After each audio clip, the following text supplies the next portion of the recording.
Mercy here, I just thought of something and I thought I could share. The dieting industry everywhere, not just in America, is booming all the time. People talk a lot about dieting. What is dieting? The act of choosing, like physical dieting, the act of choosing what you put into your body to maintain a healthy body, to maintain a certain shape and all.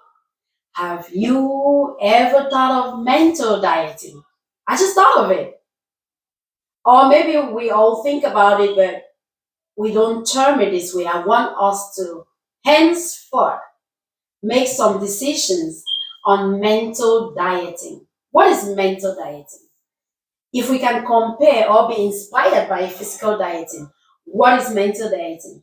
It is those thoughts that we put in our minds, those patterns that we have cultivated. What are we nourishing? Not our body, but what are we nourishing our minds with?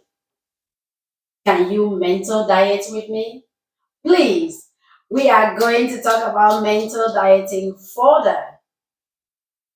But let me give you some diet rules, some diet patterns of mental dieting. And this is me just throwing it out there like that. We'll do a formal mental dieting series another time. But I want you to start thinking about it.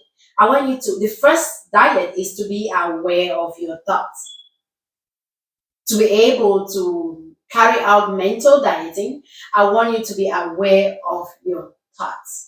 Think about your thought processes. What is it that you're thinking most part of the day or most part of the week or the month?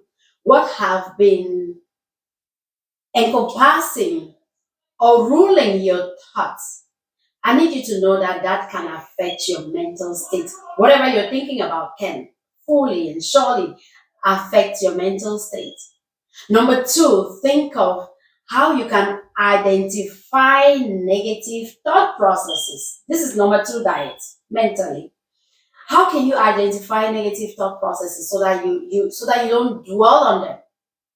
If you think that this thought is not helpful, this thought is destructive, this thought is disruptive, learn to identify those thoughts. You can learn to identify them, especially by how they affect your mood. So sometimes something can make you feel sad or happy, and you can identify, what is the trigger? Why am I feeling this way? It may just be a thought that has happened. When you identify those thoughts, you can be able to mentally diet. That way, you're putting inside your mind only the happy thoughts, only the thoughts that make you feel good, only the thoughts that can take you to the next level, only the thoughts that can be fruitful or productive. Another one, think about challenging yourself or your patterns. So sometimes it is not just the thoughts, it is also what you do.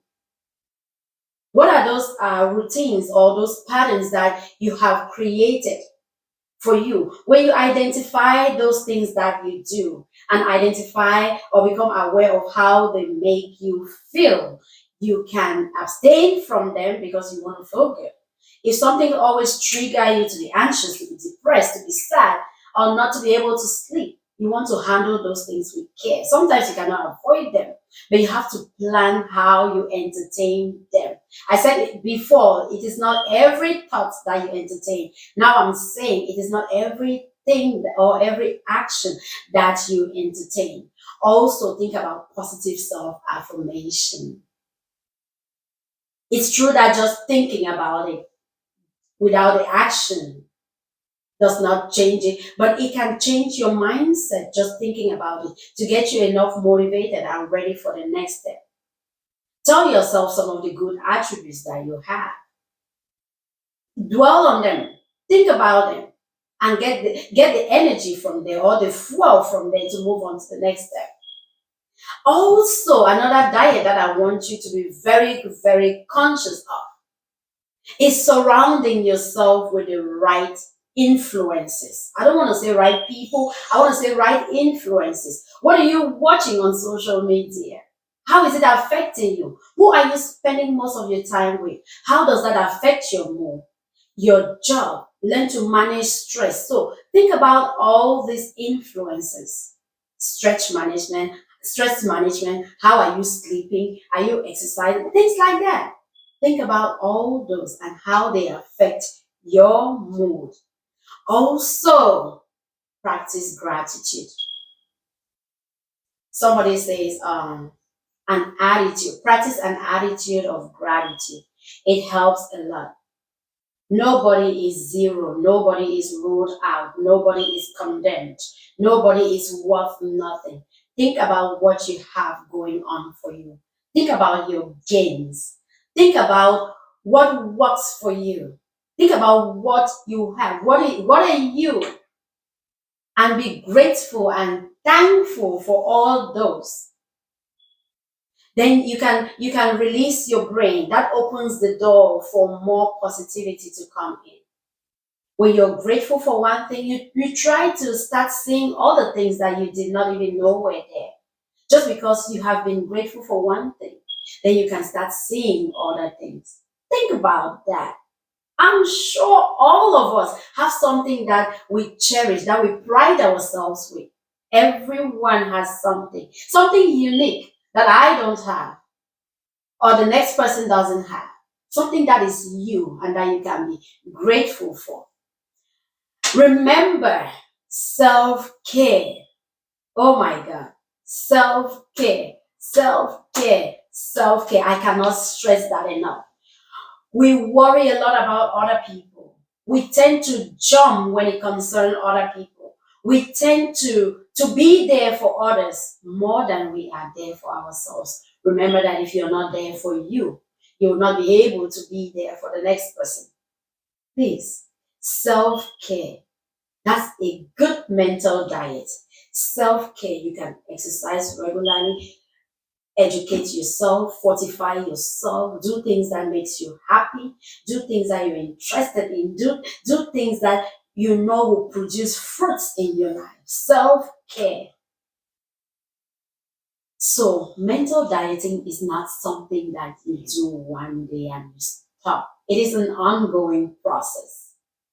Some days, just like our physical dieting, you can say, oh, today I'm not dieting. It comes out the way it comes out. Whatever happens, remember that you're disrupting that pattern or that routine that you're trying to create to be mentally full, to be mentally capable, to be mentally reserved in a way that you are always resourceful mentally. Remember that.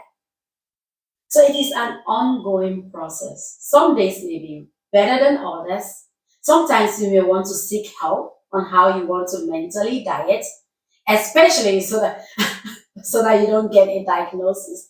Mental diet helps you stay mentally focused, mentally stable, so that you don't get a mental health diagnosis. Please, like I said, this is just an excerpt that I thought about it and I was like, oh my God, people spend so much time in the gym, mentally, physically dieting. I wish we could spend time on ourselves or in therapy or having resources for mental dieting. Stay tuned. I think this is a topic that I will talk more and more and more about. Thank you so much. Stay mentally diet. Okay. Have a mental diet that works for you. Remember, some things may work for me and not work for you. But the concept here is to be able to diet mentally, not just physically. What are you putting inside your mind? Thank you for watching. Talk more about this. Mercy. Bye bye.